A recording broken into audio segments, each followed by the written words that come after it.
Can Winnie the Pooh teach us a thing or two about parenting? Welcome to Parenting Matters Now, a source of parenting advice a few minutes at a time. Hi, this is Dr. Roger Spell with Parenting Matters Now. I want to tell you a quote from a book by A.A. Milne, who wrote Winnie the Pooh, or whatever the title is. We just know it as Winnie the Pooh. But there was a statement about Piglet. And little Piglet, it says, discovered that though his heart was very small, it could contain a very large amount of gratitude. Gratitude is something we want our children to have as one of their character qualities. And gratitude is something that doesn't necessarily come natural.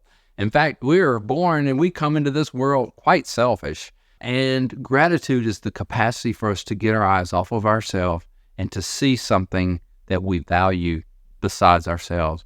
And so we as parents can help our children to gain an attitude of gratitude. And it's not by complaining about it. You just need to be grateful.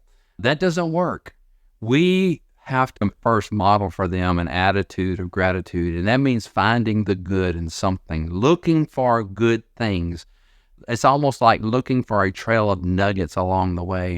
And there's some exercises that you can do as simple as on the way to something, the grocery store, a swim lesson, on the way to school, any place that you can be going along and that they are not in a bad frame of mind. Don't start when they're already having anger or frustration, but when there's a neutral situation, say, let's look for something, let's observe something along the way that we can be thankful for, we can have gratefulness for. And it can be as simple as the streets are clean. It can be as, you have air conditioning in the car. Any number of things, but it's not what it is that they are grateful for, but it is the attitude of gratefulness. Just like Piglet said, I am small. My heart is quite small, but it can contain a vast volume of gratefulness. And that is something that we all must grow in, and you can help your children to grow in gratefulness as an attitude, as a habit, finding things to be grateful for. Don't start whenever they're having a bad day and say, well, you just need to be grateful. No, we don't.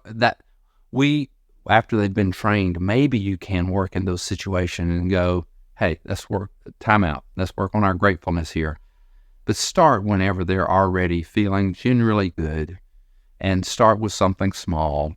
Train them in an attitude of gratefulness so that their little heart, though it is quite small, it can grow in its capacity for gratefulness. Subscribe to Parenting Matters Now for more advice, or go to rogersmithmd.com to search for more topics. See you next time.